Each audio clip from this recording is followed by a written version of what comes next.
우리가 주님의 얼굴을 배우게 원합니다라고, 예배 시간을 통하여서 주님을 만나고 주님의 임재 안에 거하기 원합니다라고 우리가 간절히 구하시면서 우리가 주님의 이름 외치시고 같이 기도하며 나아가도록 하겠습니다. 주여,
하나님 아버지, 우리가 주님께 주님의 이름 외치시며 같이 기도하며 나아가도록 하겠습니다. 주여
아버지가 되어주신 아버지 하나님 감사합니다. 오늘도 우리를 이 자리로 인도하시고 함께 기도함으로 나아갈 수 있도록 인도해 주셔서 감사합니다. 우리의 모든 것을 아시고 우리의 모든 것을 이해하시는 아버지 주님께 찬양을 드리며 나아가기 원합니다. 아버지, 우리의 찬양을 받아 주시옵소서. 주님 감사합니다. 예수님의 이름으로 기도드렸습니다. 아멘. 네, 우리 함께 일어나셔서 변찮는 주님의 사랑과 같이 찬양 드리며 나아가도록 하겠습니다.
존재함을 다시 한번 고백할 수 있습니다. 아멘. 아멘. 우리가 주님의 이름을 찬양하며 나아가도록 하겠습니다.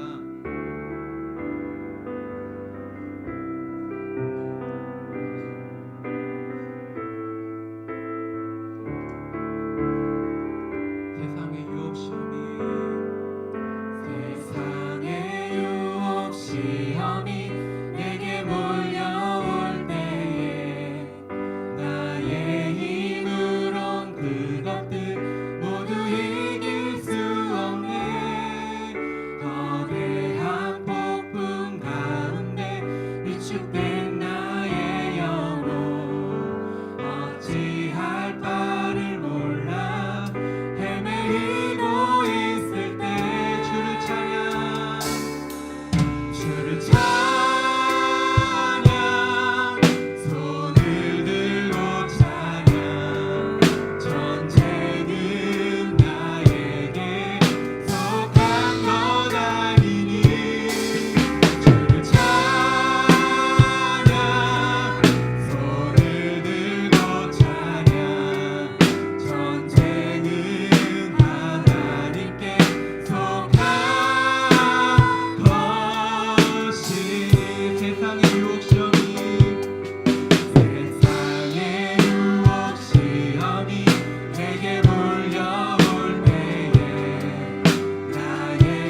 속한 것입니다. 그리고 주님께서 다스리고 계시고 이미 전쟁에서 주님께서 승리하셨습니다. 우리 마음 가운데 아직 어려움이 있다라고 한다면 우리가 다시 한번 그 마음 가운데 주님의 승리를 선포하도록 합시다. 또 우리 상황 가운데 주님의 승리를 선포하시면서 아버지 하나님 우리가 주님을 찬양합니다. 주님 영광 받아 주시옵소서 라고 우리가 주님의 이름을 외치며 같이 기도하며 나아가도록 하겠습니다.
주시옵소서.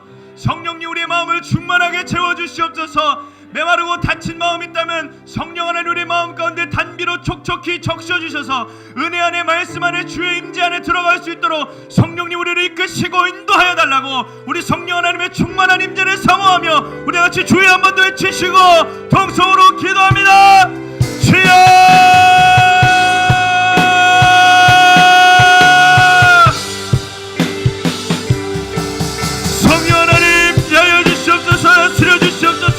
우리 마음을 채우시고 적셔주시옵소서. 성령 하나님 임재하여 주시옵소서. 주께서 임재하지 않으시면 성령님 우리를 통치하시고 다스리지 않으시면 우리의 배는 없는 것이요 우리의 고백과 우리의 찬양과 우리의 기도함은 능력도 없사오니 성령님 연약한 우리의 심령에 임재하여 주셔서 우리를 굳세게 하여 주시고 주의 임재 안에 들어갈 수 있도록 거룩한 영이시여 우리를 이끄시고 인도하여 주시옵소서. 성령 하나님 충만하게 우리 안에 역사하여 주시옵소서. 임재하여 주시옵소서. 다스려 주시옵소서. 주여 성령님 성령 하나님 우리의 마음을 우리의 예배를 주관하여 주시옵소서. 이끌어 주시옵소서. 인도하여 주시옵소서. 주께서 임재하신 지 우리 안에 놀라운 능력과 역사가 일어날 줄 믿사오니 성령 하나님 함께하여 주시고 다스려 주시옵소서.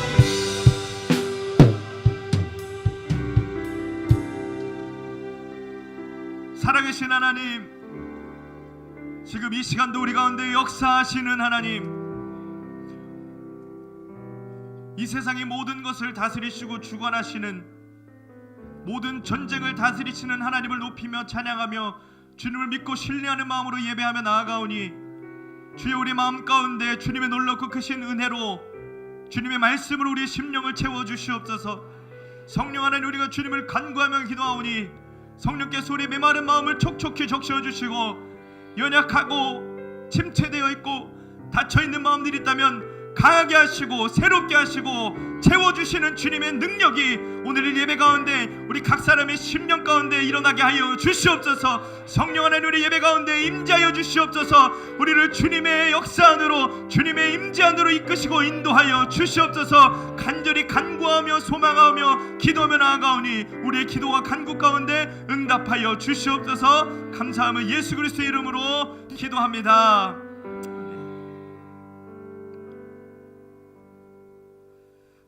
우리 말씀 함께 찾겠습니다. 사사기 11장 29절에서 33절까지입니다. 사사기 11장 29절에서 33절까지의 말씀입니다.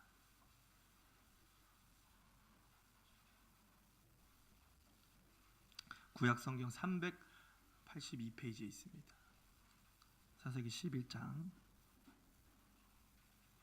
우리 찾으셨으면 한 절씩 교독하겠습니다.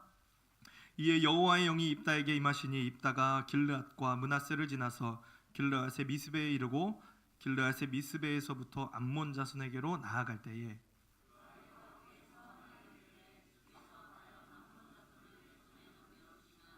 내가 암몬 자손에게서 평안히 돌아올 때에 누구든지 내 집 문에서 나와서 나를 영접하는 그는 여호와께 돌릴 것이니 내가 그를 번제물로 드리겠나이다 하니라.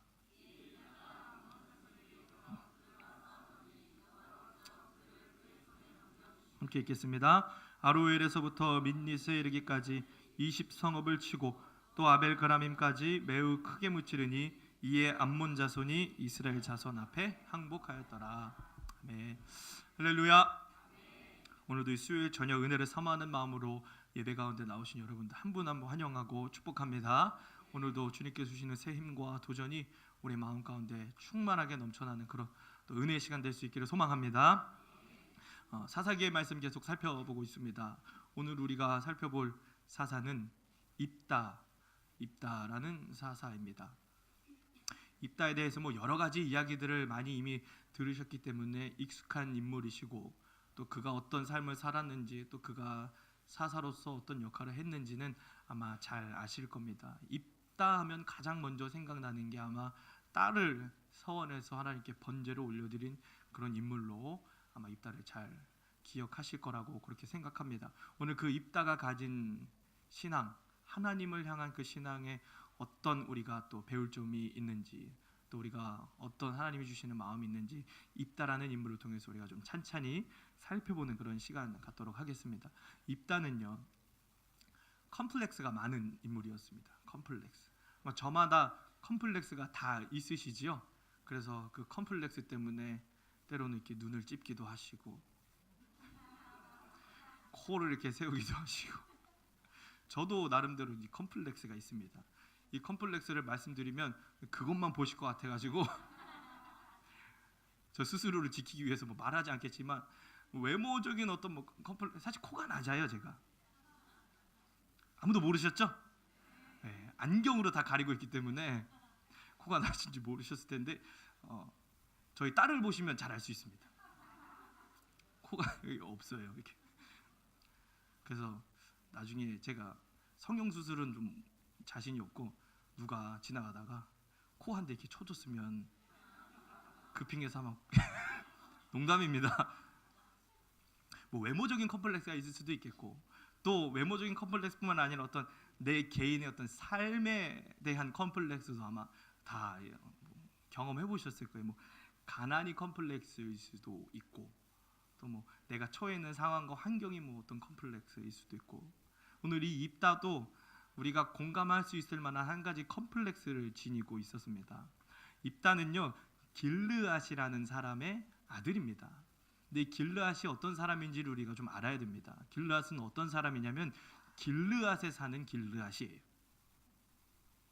길르앗이라는 지역에 사는 길르앗이라는 인물이라는 겁니다. 여기서 우리가 유추해 볼 수 있는 게 길르앗에 사는 길르앗이라고 하면 이 길르앗이 길르앗에서 굉장히 영향력 있는 사람이었다는 것을 우리가 유추해 볼 수가 있어요. 우리 인천의 자랑 요즘 한창 주가를 올리고 있는 야구 선수가 한 명 있습니다. 누군지 아시나요? 류현진이라는 선수가 있어요. 류현진이 다들 성경만 보셔서 야구 잘 안 보시죠? 이 류현진이라는 사람이 야구 선수가 저기 동산고등학교 나왔습니다. 동산고등학교 가면 그 옆 앞이 류현진 거리예요. 그리고 류현진이 또 초등학교를 어디 나왔냐면 동인천에 있는 창녕초등학교라는 데 나왔습니다. 그 창녕초등학교 옆에 가면 거기가 류현진 거리예요. 혹시 최현거리라고 들어보셨나요? 아무도 못 들어보셨죠? 저는 영향력이 없기 때문에 최현거리에 없습니다. 근데 이 류현진이라는 사람이 그만큼 영향력 있는 사람이기 때문에 그 지명을 류현진을 빗대서 지어 놓은 거예요. 우리나라에 뭐 충무로 또 뭐 세종로 뭐 여러 가지 있죠. 을지로 그 어떤 영향력 있는 인물들을 따서 그 지명을 붙이는 풍습들을 우리나라에서도 쉽게 찾아볼 수가 있는데 아마 이 길르앗도 그런 지역일 거라고 우리가 추측하는 겁니다. 물론 길르앗의 사후에 이 내용을 적었기 때문에 가능한 일이겠지만 아무튼 이 길르앗이라는 인물은 길르앗에서 굉장히 영향력 있는 인물이었어요. 그러면 자연스럽게 그 길르앗의 아들들도 굉장히 영향력 있고 쉽게 말해서 호의호식하면서 평안하게 살 수 있는 그런 배경이 바탕이 마련이 될 수밖에 없는 상황입니다. 그런데 슬프게도 오늘 이 입다는 출생이 첫해예요. 길르앗의 적자가 아니라 길르앗이 기생을 통해서 낳은 사생아입니다. 성경에서는 기생이라고 이야기했지만 조금 더 정확하게 표현하자면 몸 파는 여인이었던 거죠. 그러니까 이 길르앗이라는 인물이 사생아로 낳은 게 바로 오늘의 주인공 입다입니다. 그래서 형들이 이 입다의 어떤 신분이나 출생이나 이것을 절대 인정해주지 않아요. 그래서 아버지 길르앗이 죽은 후에 이 입다를 집에서 내쫓습니다. 여기까지 이야기를 들으셨을 때 한 인물이 오버랩되지 않으시나요? 잘 아시는 아마 인물일 텐데 홍길동이 떠오릅니다. 홍길동이 아버지를 아버지라 부르지 못하고 이유는 하나입니다. 출생이 전해서 서자이기 때문에 입신양명의 꿈을 이루지 못해서 한을 품고 사는 것이 이 홍길동 전에 나와 있는 이 바탕이에요. 오늘 여기 나와 있는 입다도 홍길동과 비슷한 상황과 배경에 처해 있는 겁니다. 입신양명할 수 없어요. 형제들 사이에서 그리고 그 길르앗이라는 지역에서조차 인정받을 수 없는 인물이 바로 이 입다, 그리고 그것이 입다가 가지고 있는 어떤 컴플렉스였습니다. 그래서 그 입다가 형들에 의해서 길르앗이라는 지역에서 쫓겨나게 됩니다. 그리고 그 쫓겨난 지역이 어디냐면 돕이라는 지역이에요. 근데 성경에서는 이 길르앗이라는 인물을요, 우리 1절 한번 눈으로 보실까요? 1절 한번 읽어보겠습니다. 1절 시작.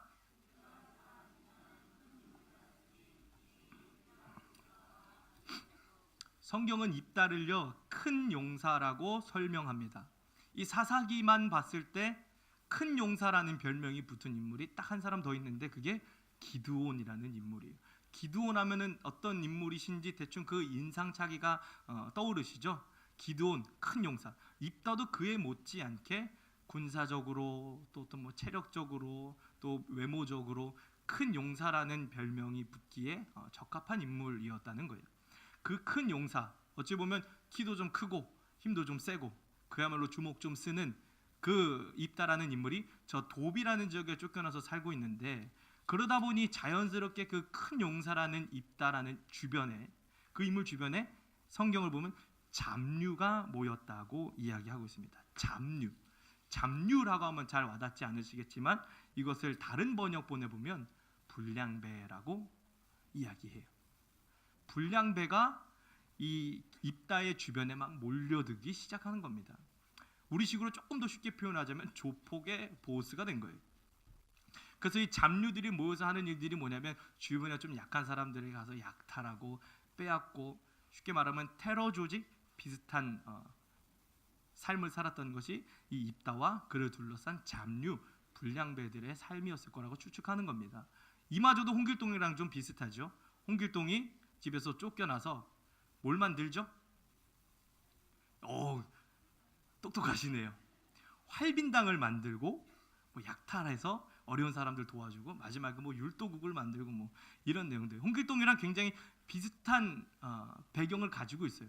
능력은 있습니다. 홍길동도 도수를 쓰죠. 능력은 있어요. 할 수 있는 재능도 많고 인프라도 갖추어져 있습니다. 근데 그 출생 때문에, 나의 출신 때문에 입신양명하지 못하는 것이 홍길동의 한이었던 것처럼 오늘 여기 나와 있는 입다라는 인물도 큰 용사예요. 충분히 큰 역할을 할 수 있을 만한 어떤 제반이 마련되어 있는 인물이라는 거예요. 그리고 마침 또 홍길동의 주변에 사람이 몰렸듯 입다의 주변에도 비록 잡류라 할지라도 사람들이 몰리는 어떤 카리스마와 리더십을 갖춘 인물이라고 우리가 추측해 볼 수 있는 거예요. 그런데 그 작은 지역에서밖에 영향력을 행사할 수 없는 거예요. 왜? 출생 때문에, 출신 때문에.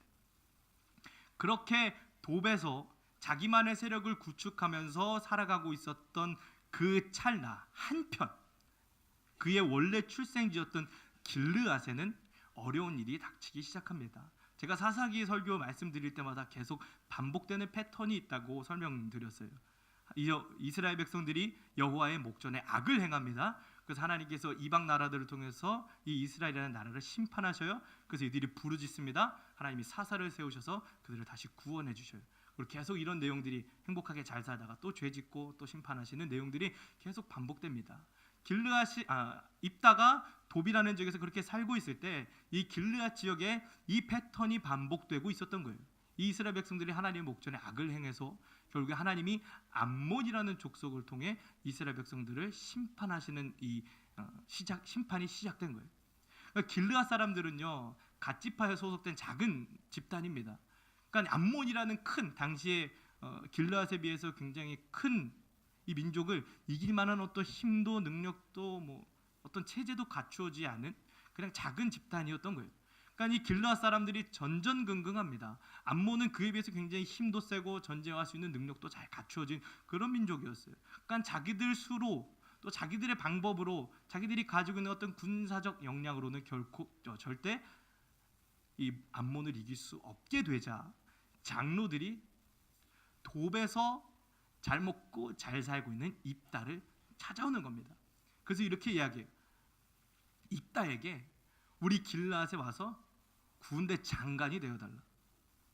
내가 소문으로 듣기로는 당신이 지금 조폭 우두머리가 돼서 저 암몬 족속도 가서 괴롭히고 모압 족속도 괴롭히고 그렇게 좀 힘 좀 키웠다는 얘기를 우리가 들었습니다. 지금 우리 길르앗이 굉장히 어려운 상황이니까 와서 우리를 좀 도와주십시오라고 장로들이 입다에게 찾아가서 부탁한 거예요. 이 이야기를 들은 입다의 기분이 어땠을까요? 저였다면 굉장히 언짢았을 것 같아요. 나를 그렇게 처참하게 쫓아낼 땐 언제고 자기들 아쉬워지니까 와서 그렇게 아쉬운 소리 하는 게 아마 못내 좀 안이 꼽지 않았을까 그런 생각이 듭니다. 그래서 이 입다가 장로들을 약간 비꼬듯 조롱하면서 이렇게 이야기하는 겁니다. 우리 성경 말씀 7절 한번 우리 읽어보도록 하겠습니다. 7절입니다. 7절 한번 읽어보겠습니다. 시작. 입다가 길르앗 장로들에게 이르되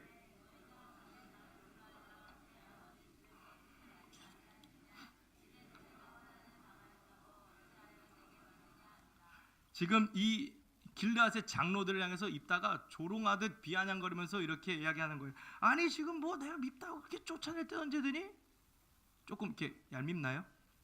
굉장히 얄밉게 얘기했을 것 같은데 이제 와서 뭐 도와달라고?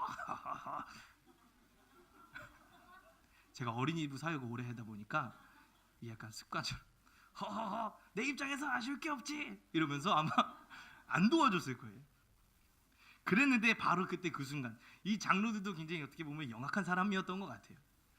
그 아쉬운 순간에 입다의 컴플렉스를 건드리는 거예요. 우리 8절의 말씀 한번 읽어보겠습니다. 8절입니다. 시작. 그러므로 길르앗 장로들이 입다에게 이르되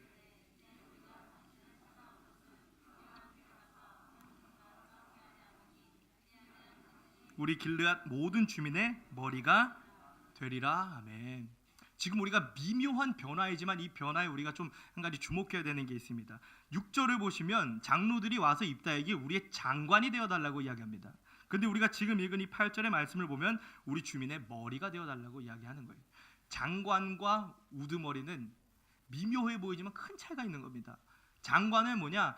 장로들 아래에서 쉽게 말하면 그냥 군사적인 역할, 군사적인 지도자, 그냥 국방부 장관 정도의 역할을 부탁한 거예요. 근데 입다가 거기다 대고 아쉬운 소리 하면서 안 들어줄 것 같자 이 장로들이 말하기를 그럼 그거 말고 네가 와서 우리 왕 되어 달라고 이야기하는 거예요. 너가 와서 우리의 우두머리가 되어 달라 이야기한 겁니다. 입다의 컴플렉스가 뭡니까?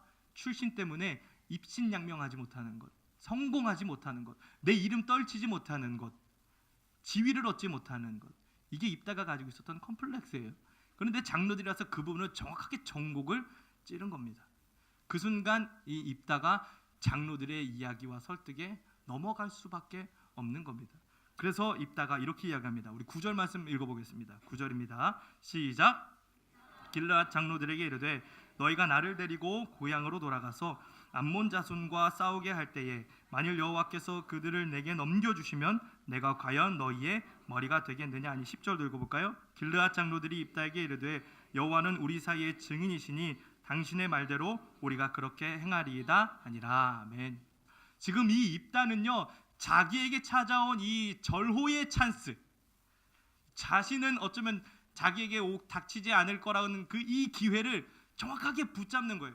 그리고서 이렇게 얘기합니다. 만일 하나님께서 나를 승리하게 하시면 너희들의 왕 되어줄 거 너희들이 지금 하나님 앞에서 언약할 수 있냐, 약속할 수 있냐고 되묻는 거예요. 그리고서는 11절에 가서 이 모든 이야기들을 정리해서 장로들과 입다가 하나님 앞에 가서 아뢰기 시작합니다. 하나님 보증 서달라는 거예요.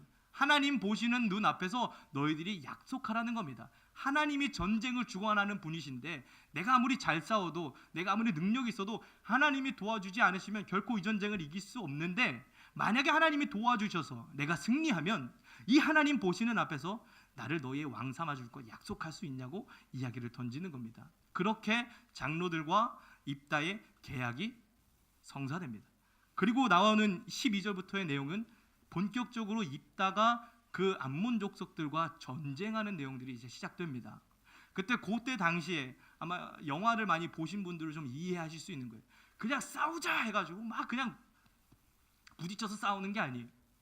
요즘에야 뭐 미사일 이렇게 쏘고 뭐 핵 폭발 이렇게 탁 누르면 핵 팍 터지고 뭐 이렇게 간단하지만 당시에는 군사 대 군사가 싸우는 그 백병전이지 않습니까? 근데 그때 당시에 그렇게 전쟁 기술 중에 그 백병전을 치르기 전에 먼저 나와서 말싸움을 합니다. 기선을 제압하든 협상을 하든 그래서 먼저 우리 군사의 손실이 없게끔 그냥 말로 끝내는 이런 식의 전쟁을 먼저 하는 거예요. 입다가 암몬 족속에 가서 이렇게 이야기하는 겁니다. 12절을 보시면 이렇게 이야기합니다. 12절 읽어볼까요? 시작. 입다가 암몬 자손의 왕에게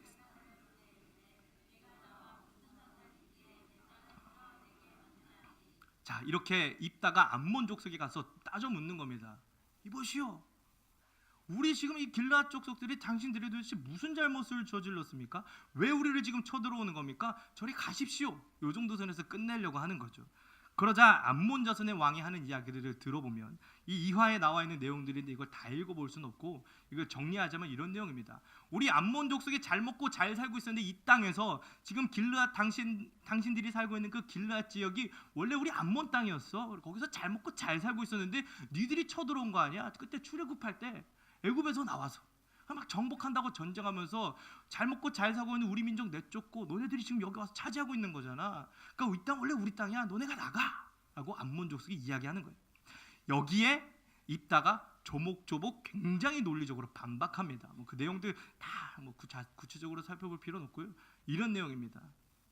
입다가 하는 얘기가 우리가 출애굽할 때 우리가 갈 곳은 가나안 땅이었지 암몬도 아니고 모압도 아니고 뭐 블레셋도 아니고 그 민족은 우리가 그냥 지나가게 해달라고 이야기했을 뿐이야. 그리고 우리 거기랑 전쟁하지 않았어. 빼앗지 않았어. 우리의 목적은 가나안이었거든. 그래서 그냥 지나왔어. 그런데 하필 아모리 족속만이 그냥 지나가게 하지 않고 우리랑 싸움을 걸더라고. 그래서 어떻게 싸웠지? 근데 마침 하나님께서 우리에게 승리를 베푸셨네. 그래서 먹은 땅이 여기 길르앗 이 땅이야. 너네들이랑 전혀 상관없는 땅이야. 지금 암몬 족속이 하는 이야기가 뭐냐면 마치 일본 사람들이 독도가 자기네 땅이라고 우기듯 그 길르앗 땅이 원래 자기네 땅이었다고 우겨대는 거예요. 그래서 그 부분에 대해서 지금 입다가 굉장히 논리적으로 반박하면서 또 한마디 결정타를 던집니다. 아니 그리고 지금 그때 그 출애굽한 게 300년이 지났는데 300년 동안 아무 말 안 하다 지금 와서 왜 또 딴소리를 하는 거야? 라고 이야기하면서 우리 27절 말씀 한번 읽어보겠습니다. 27절입니다. 시작. 내가 내게 죄를 짓지 아니하였거늘 심판하시는 여호와께서 오늘 이스라엘 자손과 암몬 자손 사이에 판결하시옵소서 하였으나. 네, 여기까지. 그러니까 결국에 우린 암몬 족속에게 아무 잘못도 없다는 거예요. 우리 지금 이 길르앗 우리 족속은 떳떳하다는 겁니다. 그런데도 만약에 너희들이 그걸 인정하지 않고 싸우겠다? 그럼 하나님이 심판할 거라는 거예요. 하나님이 손에 다 붙여드리겠다는 겁니다. 그리고서는 29절 한번 읽어보겠습니다. 29절입니다. 시작. 이에 여호와의 영이 입다에게 임하시니 입다가 길르앗과 므낫세를 지나서 길르앗의 미스베에 이르고 길르앗의 미스베에서부터 암몬 자손에게로 나아갈 때에 하면서 그 이후에 나와 있는 내용들은 이스라엘 백성 이 길르앗 자손들이 족속들이 암몬 족속과 싸워 승리하는 내용들이 이제 나옵니다. 여기까지 봤을 때 이 입다라는 인물 그리고 그가 가지고 있는 하나님을 향한 신앙이 굉장히 투철해 보여요. 자신만만해 보입니다. 그런 내용이지 않습니까? 하나님은 전쟁을 주관하시는 분이라는 거예요.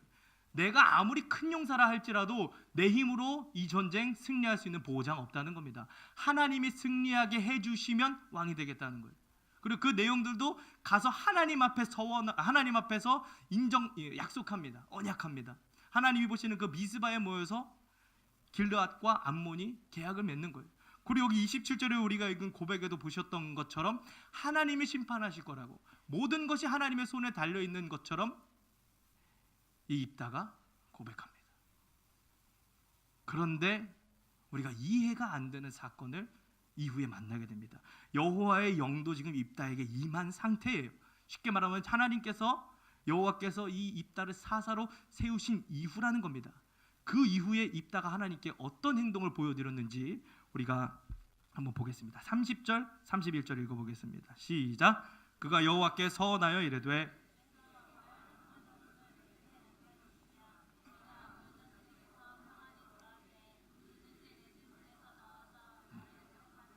여호와께 돌릴 것이니 내가 그를 번제물로 드리겠나이다 하니라. 아멘. 이 내용은 아마 처음에도 말씀드렸던 것처럼 많은 그리스도인들에게 익숙한 내용일 겁니다. 만일 하나님께서 나로 하여금 승리하게 하시면 제가 하나님께 나를 맞이하러 나오는 가장 첫 번째 사람을 번제로 올려드리겠다고 서원하는 거예요. 제가 그냥 여쭤보겠습니다. 이 서원이 정상적으로 보이시나요? 이 서원이 신앙심이 깊은 사람의 행동이라고 보이십니까? 우리가 이전까지 입다의 내용을 봤을 때는 굉장히 하나님을 향한 신앙이 투철해 보여요. 정상적으로 보여요. 잘하고 있는 것처럼 보여요. 그리고 실제로 그에게 여호와의 영도 임해요. 하나님이 사사로 세우시는 겁니다. 그런데 그 이후에 지금 입다가 보여준 행동에서는 우리는 물음표를 찍을 수밖에 없는 거예요. 이 입다가 하는 내용이 무엇입니까? 하나님, 내가 이렇게 해드릴 테니까 나를 이렇게 도와주십시오라고 하나님과 거래를 하고 있는 장면을 우리가 목격하고 있는 거예요. 이것은 명백하게 거래가 맞습니다. 서원의 모습을 가지고 있지만 하나님께서 나로 하여금 승리하게 하시면 내가 이걸 올려드리겠다는 거예요. 하나님이 나로 하여금 승리하게 하시면 내가 하나님께 이렇게 해드리겠다는 거예요. 이것은 하나님과의 거래로밖에 이해하고 해석할 수 없는 겁니다. 하나님과 거래하고 있는 이 입다의 신앙을 우리가 투철한 신앙이라고 볼 수 있을까요? 저는 여기까지 봤을 때 이 입다의 신앙을 죄송하지만 어설픈 신앙이라고 정의 내리게 되더라고요. 잘 알고 있어요. 전쟁이 하나님의 손에 속해 있는 것도 잘 알고 있어요. 하나님이 심판하셔야 되는 것도 잘 알고 있어요. 하나님 앞에 약속해야 된다는 것도 잘 알고 있어요. 그리고 심지어는 구체적으로 하나님께 번제를 드려야 된다는 것까지도 이 사람이 대충 알고 있어요. 그리고 놀라운 것은 그에게 하나님의 영도 임했어요.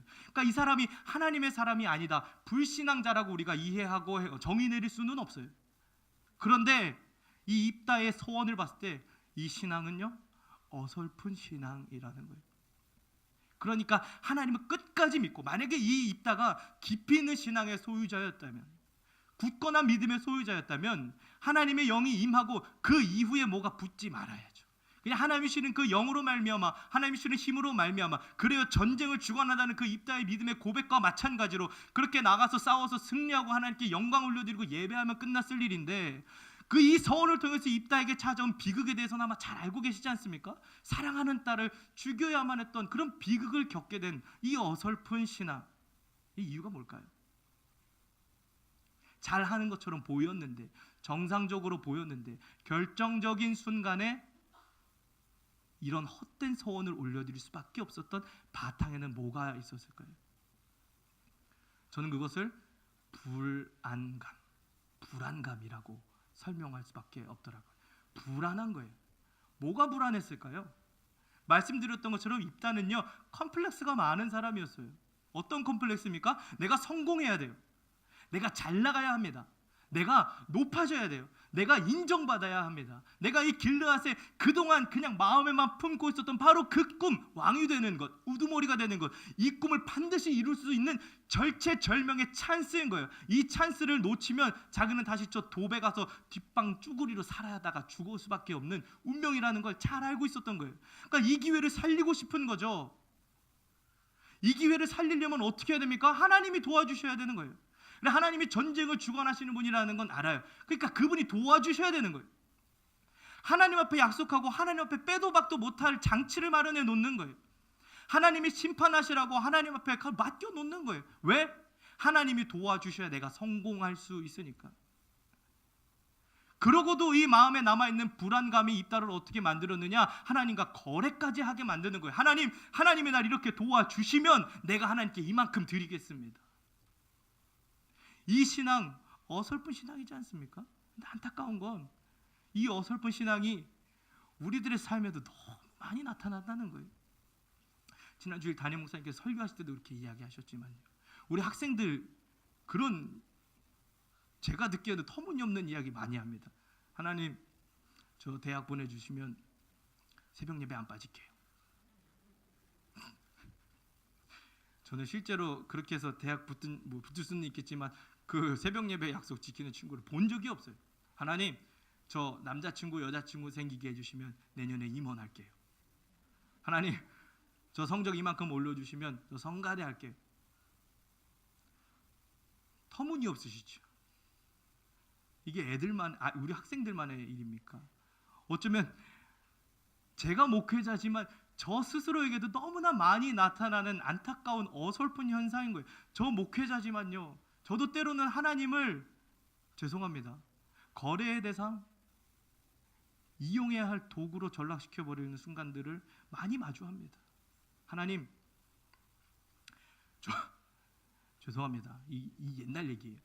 저 좋은 교회 보내주시면 저 순교하겠습니다. 좋은 교회의 기준이 그때는 지금이랑 좀 다를 때예요. 크고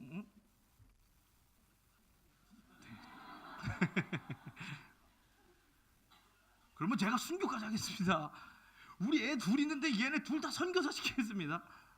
이런 식의 서원, 저도 죄송하죠, 경험이 있죠. 우리 성도님들도 그런 경험이 있으시지 않으세요? 하나님, 이번 사업 성공하게 해드리면 제가 그 수익이 얼마큼 하나님께 드리겠습니다. 하나님, 저 이번에 이런 직분 세워주시면 저 하나님 가서 교회에서 이런 거 하겠습니다. 제가 이 이야기를 구체적으로 이야기하면 혹시 가슴 찔릴 누군가가 계실 것 같아서 구체적인 예는 들지 않겠지만, 우리 인생의 성공, 내 이름과 내 지위, 쉽게 말하면 그 입신양명할 수 있는 기회를 하나님이라는 도구를 통해서 이루려고 하는 우리의 어설픈 신앙들을 너무나 많이 마주할 때가 있지 않습니까? 그래서 우리가 이 시간 반드시 깨달아야 할 것은 무엇입니까? 하나님은요, 거래의 대상이 아니라는 거예요. 하나님은요, 이용해야 할 도구와 수단이 아니라는 겁니다. 그럼 하나님은 어떤 분이십니까? 하나님은요, 믿음의 대상입니다. 할렐루야. 하나님은요, 신뢰의 대상입니다. 하나님은요, 예배의 대상이에요. 하나님은 우리가 믿고 순종하고 따라야 할 대상이라는 겁니다.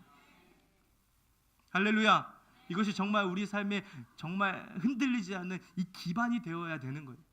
그럼 우리 삶에 어떤 현상들이 일어나겠습니까? 내게 주어져 있는 이 상황과 환경에 대해서 자족할 수 있는 믿음이 생기는 거예요.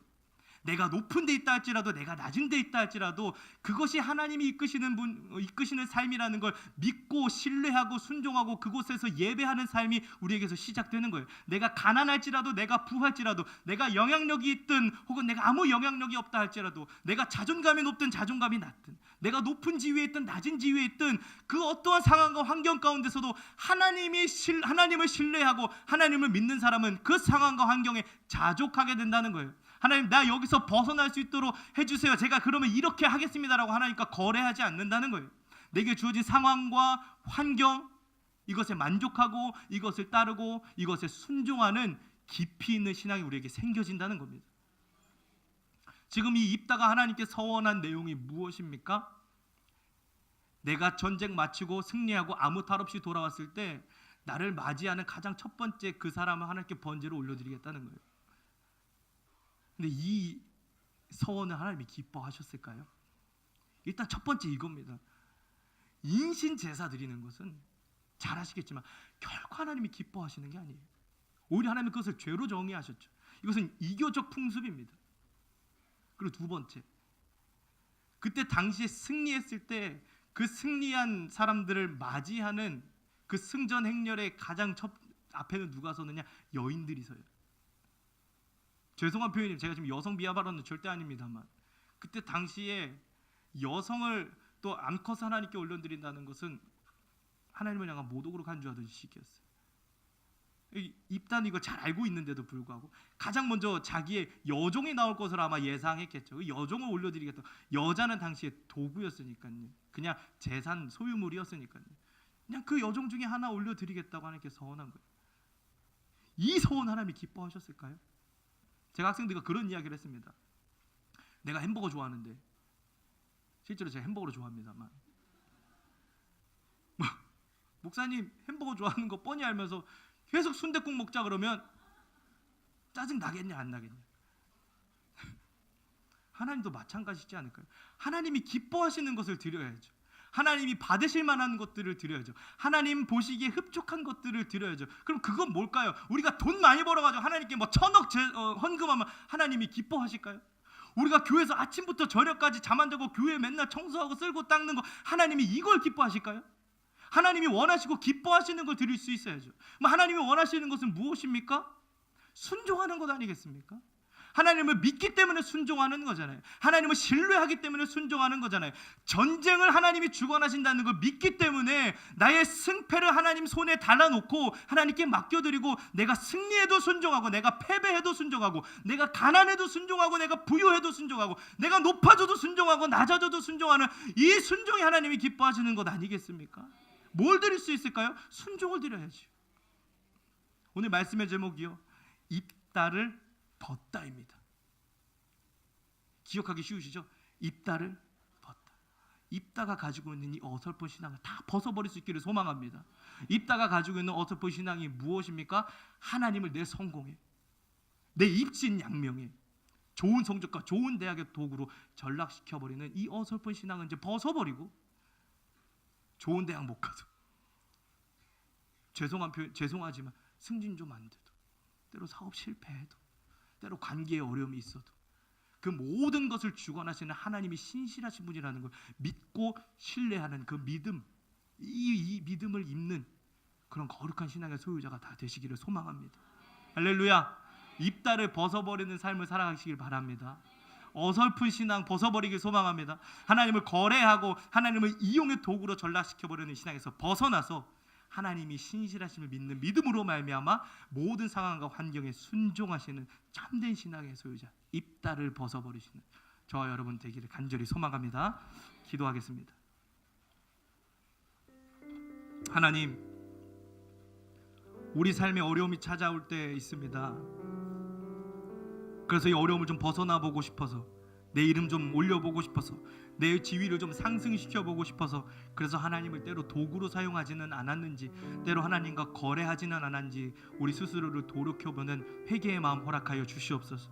그리고 이제 하나님의 선하심과 하나님의 신실하심을 믿는 믿음으로 말미암아 주께서 나를 평안으로 이끄실 것이라는 믿음을 가지고 주님 앞에 순종하는, 가난해도 부유해도 높아도 낮아도 하나님께 순종할 수 있는 깊이 있는 굳건한 믿음의 소유자들 다 되게 하여 주시옵소서. 감사하며 예수 그리스도 이름으로 기도합니다. 함께 찬양하겠습니다.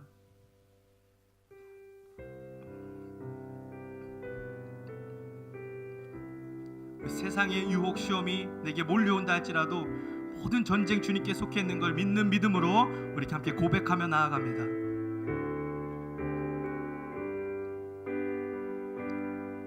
세상의 유혹 시험이 내게 몰려, 우리 두 손 한번 가슴에 모아볼까요? 나의 힘으론 그것들 모두 이길 수 없네.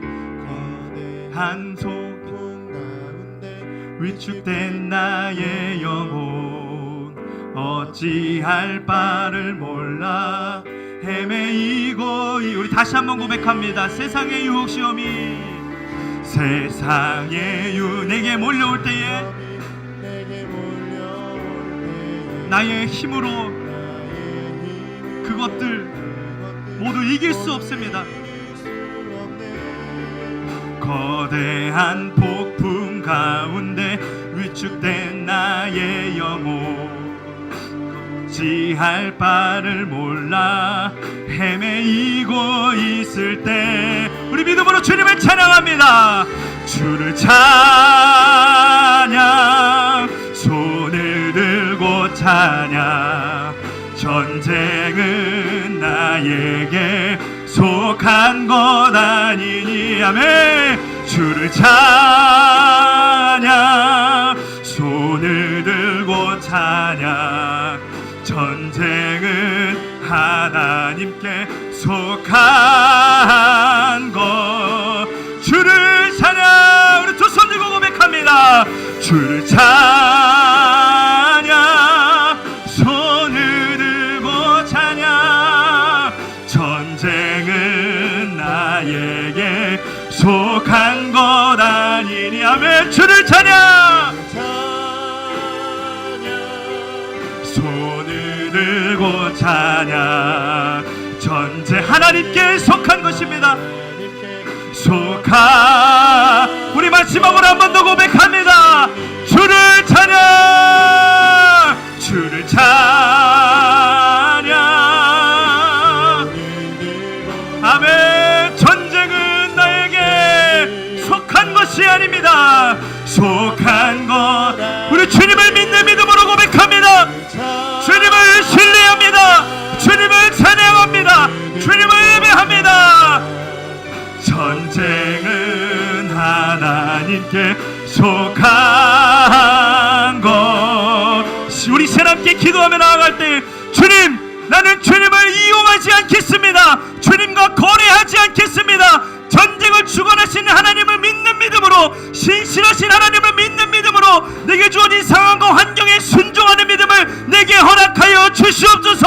우리 주님 허락하시는 믿음을 간구하며 우리 같이 주의 한번 해주시고 동서